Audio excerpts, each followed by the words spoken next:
Assalamualaikum warahmatullahi wabarakatuh. Perkenalkan, nama saya Sunarso dan rekan saya Hamdan Muhaimin, calon guru penggerak Angkatan 7 Kabupaten Banjarnegara. Pada kesempatan kali ini, kami akan melakukan tugas wawancara dengan kepala sekolah. Sudah bersama kami Bapak Kepala Sekolah SMP Negeri 1 Susukan Kabupaten Banjarnegara. Nanti ada beberapa pertanyaan yang akan kami tanyakan pada beliau. Langsung saja untuk mengawali tugas wawancara kami. Selamat sore Pak. Assalamualaikum. Selamat sore Pak Narso, Pak Hamdan Muhaimin. Gimana sehat? Alhamdulillah Pak. Pak Rajat sehat Pak? Ya, begini. Alhamdulillah Pak. Hidupnya sehat, ya. Panjang umur, kamu juga bisa melaksanakan tugas kedinasan saya dengan lancar. Amin. Pak. Ya, mohon maaf Pak, kami mendapat tugas untuk melakukan wawancara yang kaitannya dengan pengambilan kebijakan yang berbasis nilai-nilai kebajikan. Terima kasih waktunya, Bapak sudah meluangkan waktu untuk kami. Jadi saya akan pertama menanyakan ini Pak, selama ini bagaimana Bapak mengidentifikasi kasus-kasus yang merupakan dilema etika atau rujukan moral Pak, yang mungkin terjadi di sekolah Bapak? Oh iya. Gini ya Mas, berkaitan dengan mengidentifikasi kasus yang memang pasti ada ya, setiap sekolah pasti ada namanya kasus, masalah yang merupakan dilema etika atau mengambil sebuah keputusan yang barangkali ada kedua belah pihak yang benar, atau kemudian ada semacam rujukan moral yang salah ini pasti benar gitu. Itu memang tidak mudah Mas, tetapi sebagai pimpinan pasti punya pertimbangan yang harus segera diambil, tetapi tidak akan merugikan salah satu pihak yang berkasus atau berseteru, baik dengan sekolah dengan wali murid, sekolah dengan komite, sekolah dengan lingkungan sekolah, kemudian pimpinan dengan anak buah, itu pasti akan bermunculan. Kebetulan saya dibekali pendidikan basic saya itu memang orang konseling, jadi itu sangat membantu saya dalam mengendalikan, memimpin SMP Negeri 1 Susukan. Jadi intinya bahwa saya pasti akan mengambil sebuah keputusan yang dimungkinkan sama-sama benar setelah dilihat kasusnya seperti apa, perannya seperti apa. Pada prinsipnya tidak ada yang merasa disalahkan dan tidak ada yang merasa dirugikan. Jadi yang salah ya dengan sendirinya dia akan menyadari kesalahannya, yang benar juga tidak jumawa terhadap kebenarannya. Kemudian ketika sama-sama benar ya, kita sama-sama benar, ini pimpinan harus punya kebijakan Mas. Jadi tidak boleh ngeblok sana, tidak boleh sini. Pasti ada sesuatu benang merah di dalam persoalan itu, bahwa benar itu belum tentu bisa diterima. Maka sebuah kebenaran yang hakiki adalah kebenaran yang bisa diterima oleh semua pihak. Jadi benar pasti baik, tapi baik belum tentu benar. Nah, dalam etika seperti ini, dalam dilema seperti ini, kita memang harus mengambil sebuah keputusan yang tidak menyakiti pihak yang lain dan bisa diterima oleh kedua belah pihak atau banyak pihak. Barangkali itu Mas yang bisa saya berikan untuk jawaban yang pertamanya. Jadi Bapak mengidentifikasi kasus-kasus yang mungkin ada di sekolah itu tadi dengan itu ya Pak, tidak menyalahkan salah satu pihak itu ya Pak. Artinya dua belah pihak nanti bisa sama-sama menerima ya Pak. Ya, intinya seperti itu. Jangan menyakiti lah. Jangan menyakiti, yang benar juga jangan jumawa terhadap kebenaran. Terus kemudian ini Pak, selama ini bagaimana Bapak menjalankan pengambilan keputusan di sekolah, terutama kalau Bapak dituntut ada kasus-kasus, ada dua kepentingan yang sama-sama benar nih Pak, dan sama-sama mengandung nilai kebajikan. Ini juga dituntut seorang pemimpin itu harus cerdas, harus bijak. Saya punya prinsip begini Mas, ketika harus mengambil keputusan yang berbau dilematis, terus sama-sama punya kepentingan yang sama-sama benar, sama-sama mengandung nilai kebenaran dan kebajikan. Saya tetap prinsipnya satu gini, Mas. Pemimpin harus mengambil keputusan itu harus cepat. Jangan sampai ada persoalan apapun tertunda atau sengaja ditunda atau bahkan dijadwal, saya nggak mau. Karena masalah datangnya tidak pernah terjadwal. Maka ketika datang ada sebuah masalah, seorang pemimpin harus mengambil sikap dengan apa? Dengan cepat. Cepat ditangani. Jangan sampai ibaratnya api itu dibiarkan, walaupun meletik ya, tapi nanti kita dibiarkan akan membunuh, akan membakar semuanya. Yang pertama harus cepat. Yang kedua harus tepat dalam menangani. Ini kasus apa? Kasus siswa, kasus guru, kasus apa? Itu kan apa masalah keuangan, apa administrasi, apa guru yang bejut dan sebagainya, atau guru yang nyinyir dan nyonyor dan lain sebagainya gitu kan? Itu harus tepat penanganannya, tidak bisa diserambah ya. Dan yang terakhir dalam mengambil keputusan harus benar. Jangan ngeblok karena Pak Muhaimin misalnya orang dekat saya, terus kamu ternyata orang yang sering menentang saya gitu misalnya. Itu tidak boleh ada pertimbangan seperti itu. Kedekatan pribadi nggak menjadi bahan pertimbangan. Tetapi yang menjadi pertimbangan adalah sebuah kebenaran yang saya ambil yang tidak merugikan kedua belah pihak, tetapi bisa diterima oleh pihak yang berseteru gitu dalam tanda kutip. Gitu, Mas? Jadi begitu ya Pak. Jadi Bapak menjalankan pengambilan keputusan di sekolah ini dengan 3 metode itu tadi ya Pak, cepat, tepat, dan benar ya Pak ya. Insya Allah seperti itu. Iya. Kemudian yang berikutnya Pak, langkah-langkah atau prosedur seperti apa yang biasa Bapak lakukan selama ini dalam menangani kasus yang mungkin ada unsur dilematika atau bujukan moral? Dalam prosedur itu atau langkah-langkah yang harus saya tempuh ya, biasanya itu saya tidak selalu menggunakan langkah kuratif. Artinya langkah pengobatan. Saya lebih ke preventif. Jadi sebelum masalah ini timbul, kita harus berusaha bagaimana agar semua itu bisa bekerja bersama-sama dengan rasa aman, rasa nyaman. Jadi meminimalisir adanya persoalan atau masalah di segala bidang. Berarti mencegah dulu. Mencegah dulu. Jadi jangan membiarkan udah rame baru kita malah menjadwalkan. Malah sementara kita kan sekarang ini kan dunia ini berjalan begitu cepat. Perubahan dunia itu sudah global dan digital. Jadi masalah hari ini sama masalah besok, masalah besok sudah berbeda-beda. Maka sebelum mengambil sebuah keputusan dan sedang bermasalah, ya pastinya kita harus bagaimana mencegah sedini mungkin agar tidak muncul persoalan-persoalan baru yang justru malah kadang-kadang bukan urgen. Itu Mas. Ya, Pak. Ini terakhir Pak yang saya tanyakan. Tadi sudah langkah-langkah ya Pak, prosedur yang ditempuh itu. Yang terakhir, hal-hal apa saja yang selama ini Bapak anggap efektif dalam pengambilan keputusan pada terutama kasus-kasus dilema etika Pak? Kasus-kasus dilema etika. Itu memang benar Mas. Jadi ada tantangan begini.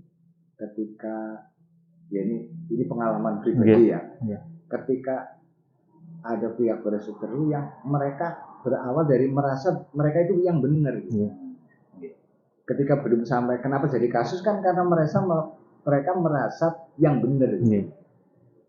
Kamu punya pendapat yang Pak Narso yang menurut saya benar gitu. Contoh di guru agama ini kan ada 3 guru agama ya. Ketika ada tugas dari kepala sekolah, kamu maunya mengambil kebijakan seperti ini. Tetapi yang 2 orang mungkin dia punya gagasan lebih baik. Ketika bertiga itu sesama guru PAI tidak bisa menyatukan pendapat, otomatis kan masuk ke meja kepala sekolah kan, ketemu dengan kepala sekolah. Nah disitulah kepala sekolah itu harus tahu kenapa kamu menurutmu ini yang benar, alasanmu apa. Nah terus alasannya panjenengan yang sebelah ini apa, kan begitu. Dan ketika dia benar, menurut saya mana yang paling benar dan paling tepat saya ambil keputusan di situ. Ini yang kadang-kadang sulit Mas. Jadi kepala sekolah harus balance, pimpinan harus balance.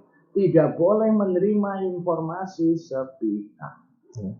Dari pihak-pihak yang berseteru atau bermasalah atau berkasus itu harus digali dulu. Identifikasi ya, Pak. Harus diidentifikasi. Gitu loh. Kadang kan kayak kemarin pernah ada persoalan siswa ya mencuri, benar-benar mencuri. Guru BK udah tahu datanya, dia nyuri. Apakah kemudian yang nyuri kemudian dia langsung mengaku? Kan enggak kan? Dipaksa-paksa orang sudah tidak mengaku.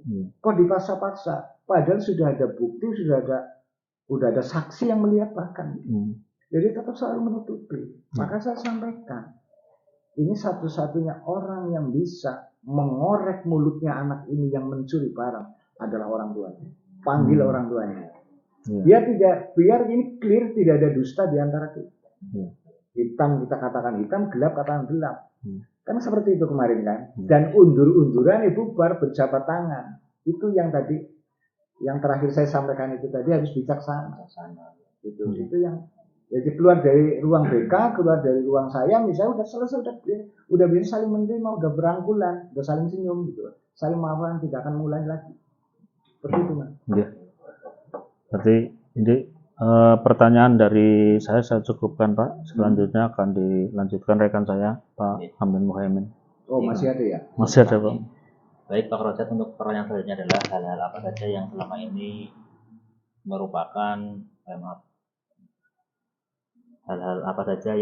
merupakan tantangan dalam pengambilan keputusan pada proses studi etika, Pak? Tadi itu kayaknya pertanyaan itu sudah tadi itu. Yang atas.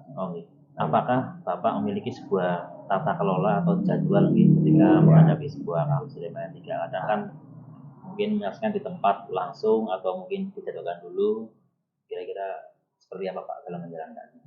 Ya Mas, yang namanya menyelesaikan sebuah kasus itu tidak ada tata kelola, tidak ada jadwal. Makanya tadi kan saya punya prinsip, ketika ada masalah itu harus cepat.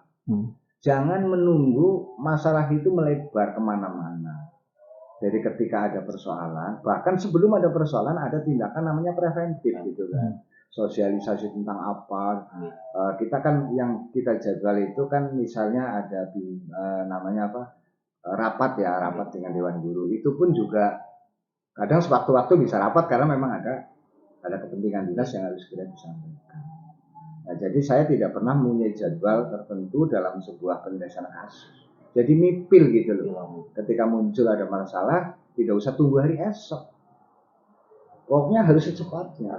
Iya, harus cepatnya agar kasus itu, masalah itu tidak melebar kemana-mana. Kalau Pak Rojat menjumpai kasus yang langsung di depan saya, terus salah itu kira-kira gimana? Contohnya masalah apa? Misalnya ada guru yang terlambat, itu bagaimana? Terlambat, terus kelas kosong, gitu. Saya tahu sendiri, kayak gitu kan. Saya tidak pernah hal seperti itu saya bawa dalam rapat, nggak pernah. Karena saya pernah jadi anak buah. Ketika saya punya kesalahan diungkap oleh pimpinan di forum, saya sakit hati loh. Jangankan saya sadar, saya sakit hati bahkan ngancam. Kapan kepala sekolah yang beriang ortok Filipina, misalnya kayak gitu loh. Kapan kepala sekolah butuh saya tidak akan ikuti perintahnya. Itu akhirnya munculnya dendam. Jadi kita memanusiakan manusia, ngewong ke wong gitu loh. Jadi ketika ada pendekatan persuasif, ketika saya melihat dengan mata kepala saya, contoh beberapa kali, sudah tahu lah jam dinas jam 7.30 ya, misalnya atau jam 7 dari sekolah. Ketika dia terlambat, saya saat itu juga, tidak nunggu nanti. Saya tanya, tidak saya tegur, saya tanya. Baru datang Pak, ada apa? Kok sampai jam segini baru? Apa? Kan bisa saja kasus ban bocor, ya kan? Kasus mungkin suaminya atau anaknya lagi sakit dan sebagainya. Kita harus tahu dulu alasannya kenapa mereka itu terlambat. Baru nanti saya bisa tahu bagaimana saya menyelesaikan orang seperti ini bagaimana. Karena belum tentu orang yang datang itu karena malas. Tapi kalau orang itu memang malas, orang itu mengabaikan tugas, itu perkaranya lain. Itu pasti tak undang ke ruang saya. Gitu. Tapi kalau hanya sekedar, aduh Pak, itu dong baru ditanya saya udah ketakutan kok. Iya kan? Iya. Itu Mas. Jadi saat itu juga ketika ada masalah yang memang masalah kecil gitu ya. Itu juga ngapain ini nanti? Nanti kalau nunggu nanti malah dia udah ketakutan dulu, gitu kan? Iya, baik Pak. Nah, Terus terus selanjutnya Pak, adakah seorang atau faktor yang selama ini mempermudah Pak Rojab dalam mengambil keputusan dalam kasus dilema etika? oh pasti, saya tidak bisa bekerja sendiri Mas. Saya itu ada orang-orang yang saya percaya, orang-orang dekat kepala sekolah. Di sini kan ada wakil kepala sekolah sampai beberapa orang. Kemudian yang kedua ada 8 standar kan, gitu. Terus ada TU dan lain sebagainya. Mereka adalah tangan-tangan saya, mata saya, kaki saya gitu kan. Dan mereka orang-orang yang saya nilai itu sudah bijak, sudah mumpuni dalam bidangnya. Jadi ketika saya ada masalah yang memang dalam tanda kutip, saya harus menggali info lebih dalam atau bahkan mengambil sebuah keputusan, mereka lah salah satu di antara, salah banyak di antara menjadi referensi saya. Dan itu memang sudah menjadi tupoksi mereka. Saya tidak mungkin bekerja sendiri, saya tidak mungkin mengambil keputusan sendiri, dan saya tidak mungkin menjadi orang yang otoriter, walaupun saya punya otoritas. Gitu. Baik Pak. Masih Mas? Ini terakhir Pak. Jangan terlalu banyak Mas, sudah ini energi saya. Dari semua yang disampaikan oleh Pak Rojab, kira-kira pembelajaran apa yang dapat Pak Rojab petik dari kegiatan seperti ini? Wah, itu sebenarnya kalau bahasa pembelajaran ya Mas, experimental is the best teacher. Kita ini kalau mau menjadi orang yang bijak, menjadi orang yang cerdas, kita belajar dari siapa? Dari dua hal. Pertama, tadi saya sampaikan eksperimental is pengalaman pribadi. Yang kedua kali, memetik pengalaman orang lain. Itu penting sekali Mas. Kenapa di dalam Al-Quran itu ada 30 juz, 2/3-nya kita sejarah. Kenapa sejarah lebih banyak diungkap di dalam sebuah kitab suci? Karena ketika kamu punya masalah, kamu lihat orang-orang dulu ketika menemui masalah itu, seperti apa treatmentnya atau cara menyelesaikan persoalan itu. Makanya tarikh itu menguasai dominan sekali dengan Al-Quran. Ada masalahnya Nabi Yunus, ada masalahnya Nabi, semua Nabi ada di situ. Bahkan orang-orang bijak, orang-orang contoh kayak Luqman itu ya, itu kisah Asbabul Kahfi ketika masuk ke dalam gua ketutup batu. Orang itu kena masalah enggak? Kena masalah Mas, enggak bisa keluar. Bagaimana dia bisa keluar? Nah, akhirnya mereka itu kemudian menggunakan ilmu masing-masing atas perbuatan baik mereka sebagai tawasul. Iya, sebagai tawasul terhadap Allah atas perbuatan baik mereka. Seperti itu. Jadi pengalaman saya sebagai kata kunci dalam memimpin rumah tangga, dalam memimpin sekolahan, ya dalam organisasi. Terus ini Mas, saya melihat pandangan, ya saya tidak hanya melihat pandangan banyak kaula pada muda karena saya tinggal beberapa bulan lagi saya pensiun. Pengalaman saya bisa saya sampaikan walaupun itu pengalaman saya lalu, tetapi pada intinya yang paling penting kamu harus berguru terhadap pengalaman sendiri dan berguru kepada pengalaman orang lain. Itulah ayat kauniyah, ayat yang tidak tertuang di dalam kitab suci tetapi tertuang di dalam pergaulan kita dan pengalaman kita sehari. Antum a'lamu bi umuri dunyakum. Apa Mas? Zamanmu adalah bukan zaman anak-anak. Jadi zaman saya itu beda dengan zaman Anda nanti ke depan. Walaupun zaman ke depan itu adalah zaman globalisasi dan zaman digitalisasi. Itu yang kalian harus menyesuaikan diri dengan itu. Saya sudah purna, saya selesai, sebentar lagi saya purna, saya selesai tugas saya, tetapi kembali tadi penanganan etika, dilema etika itu dibutuhkan seorang pemimpin yang bijak. Banyak orang cerdas, banyak orang pinter, tapi keblinger karena tidak punya ilmu bijak. Itu tolong catat pengalaman saya, barangkali bermanfaat bagi kehidupan Pak Narso, Pak Hamdan, terutama dalam kehidupan di organisasi ya, dalam kehidupan berbangsa bernegara dan dalam rumah tangga. Dan saya minta kepada yang punya pengalaman, aktiflah di organisasi-organisasi yang tidak dilarang.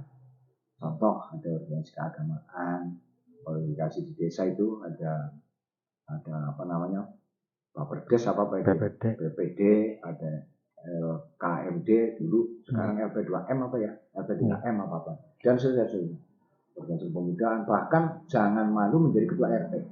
Jujur Mas, saya punya pengalaman memimpin karena saya berangkat dari ketua RT selama 13 tahun. Disitulah saya memimpin orang yang sangat heterogen, sangat berbeda latar belakang ekonominya, pendidikannya. Disitulah saya bisa menjadi dewasa, bisa memimpin sekolah besar. Alhamdulillah sampai hari ini saya jadi kepala sekolah itu sudah cukup lama, baik dari SD maupun sampai SMP. Itu sambil berbagi ya Mas ya. Selamat, mudah-mudahan apa yang saya sampaikan ke kalian, pembimbingan berdua, mudah-mudahan bagian dari ilmu yuntafamubi bagi saya, ilmu yang bermanfaat bagi kalian. Dan tadi belajar dari pengalamanmu dan pengalaman orang lain. Sukses ya Mas. Terima kasih Pak. Banyak Pak. Alhamdulillah ini pertanyaan terjawab semua dan jawabannya sangat luar biasa ya. Artinya bijaksana karena pengalamannya sudah banyak, dia sudah 7 tahun memimpin sekolah ini dan kami sangat bangga dengan tadi pengalaman-pengalaman dan untuk kita ya, bisa kita aplikasikan ya Pak ke depannya sebagai calon pemimpin. Insyaallah pelajaran. Insyaallah seperti itu. Tapi pada intinya gini Mas, saya menjawab pertanyaan panjenengan berdua tadi. Saya tidak belajar dari buku. Ini jawaban yang saya sampaikan spontanitas dan itulah pengalaman saya. Yang dialami langsung. Yang saya alami langsung. Ya, itu bisa kamu bantah, bisa kamu potong tidak dipakai, silakan. Karena tadi antum a'anu biumuri dunia. Jadi kok masa saya bukan masamu gitu. Nanti masamu akan lebih modern lagi dalam mengelola sebuah kasus. Tapi ini saya tidak dari buku, tapi saya dari pengalaman. Cukup? Ya, cukup Pak. Terima kasih waktunya Pak. Mohon maaf ini barangkali. Ya, selamat Mas.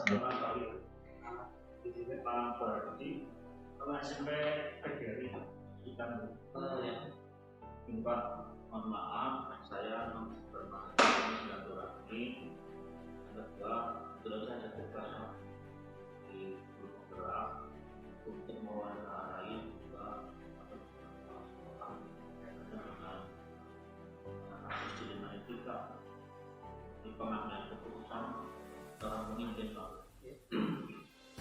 Ini mohon persiapan ya Pak, nanti beberapa ke depan wawancara ya Pak.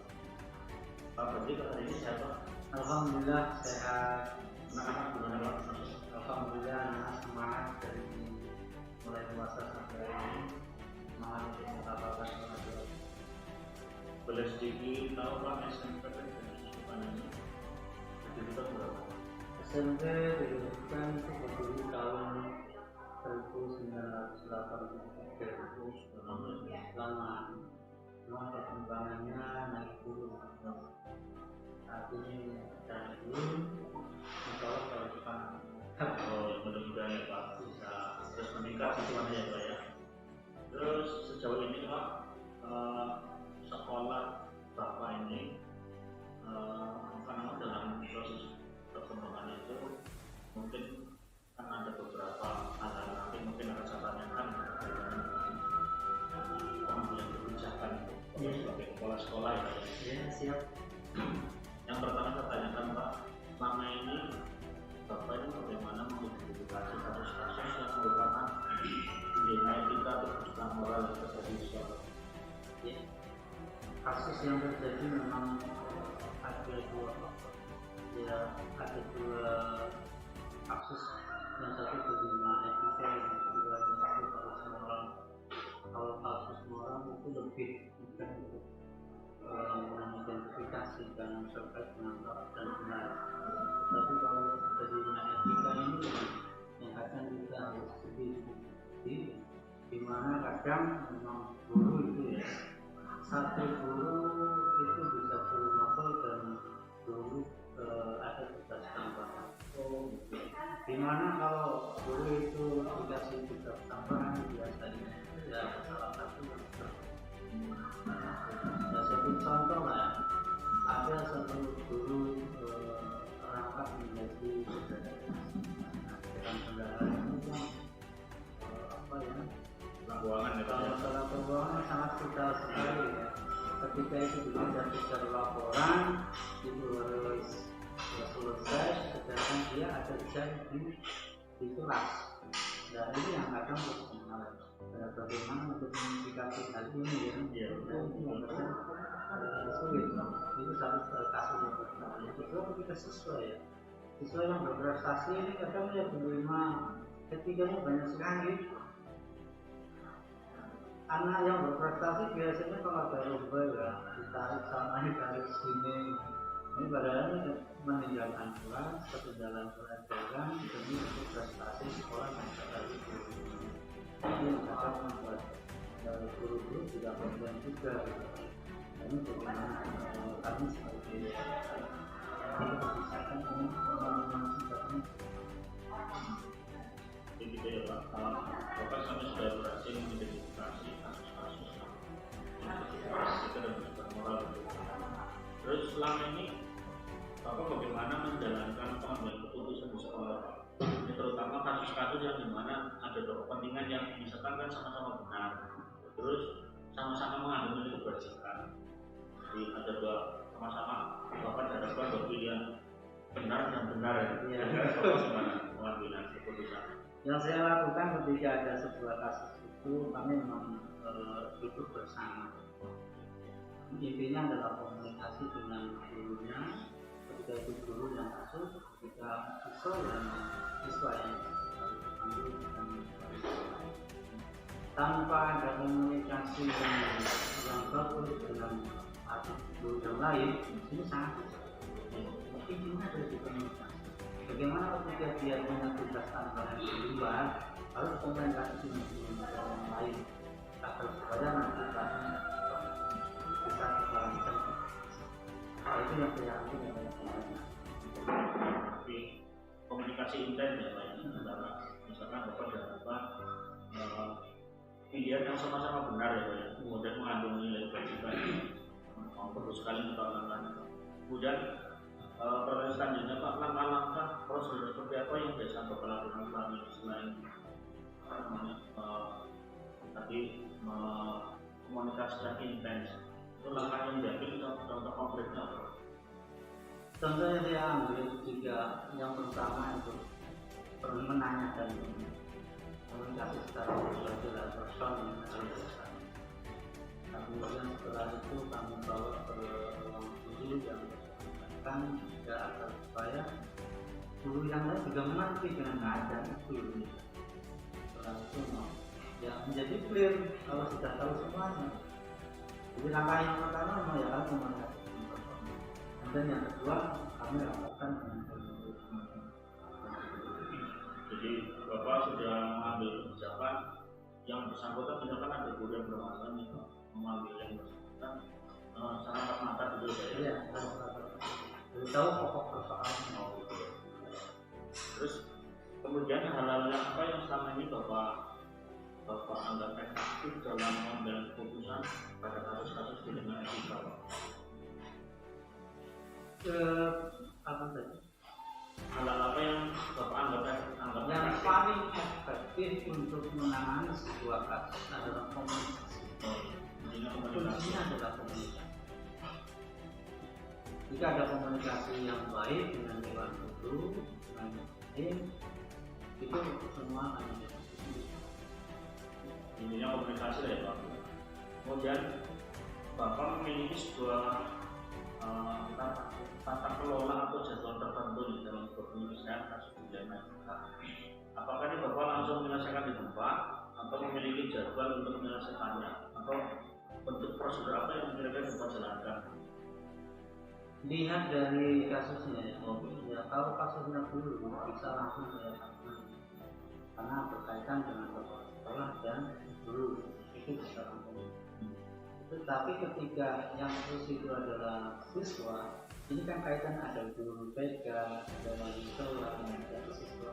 Guru kita kan begitu, tidak bisa sekolah langsung gitu. Itu memang harus dikomunikasikan dengan wali kelas, guru. Jadi kalau yang guru bisa langsung tertangani, kalau yang siswa itu memang bisa dicoba.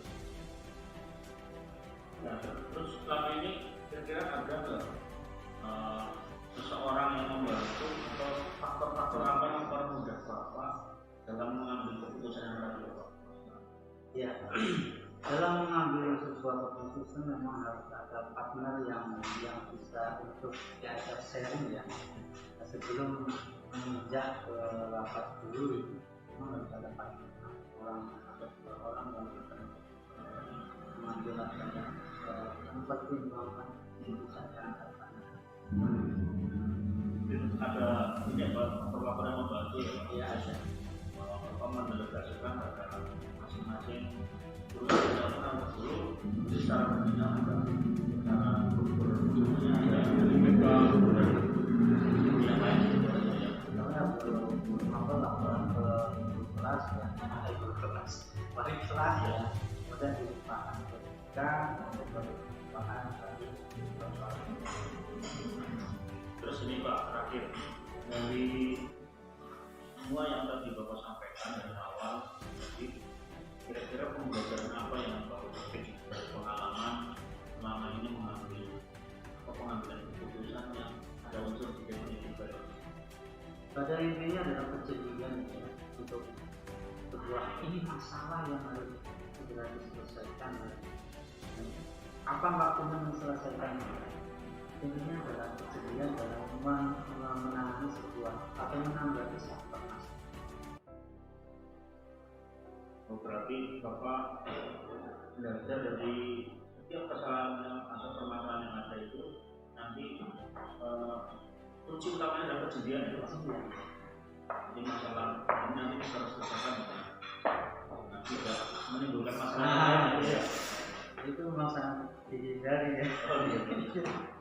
Ya mungkin itu saja Bapak, terima kasih atas bidang-bidangnya komunikasinya pada waktu ini. Mungkin sudah sangat berkenan Bapak. Terima kasih sekali Pak. Mudah-mudahan harapan kita sekolah yang Bapak pimpin ini mudah-mudahan semakin maju dan sukses ya. Hanya itu Pak, terima kasih sekali Pak. Iya, sama-sama. Dan mohon maaf saya tidak terlambat.